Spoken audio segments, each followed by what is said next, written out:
what do you like with your pancit? What do you like with your pancit? What do I like with it? Yeah. Or what kind? How do you like your pancit? Sometimes I like it basta very malasa.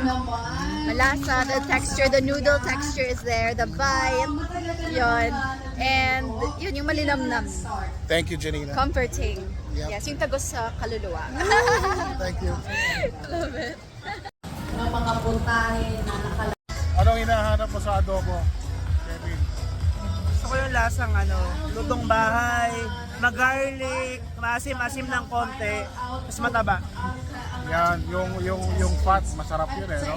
Yun talaga yung nagbibigay ng linamnam for me. Tsaka mantika. Thank you, Kevin. Thank you, Chef.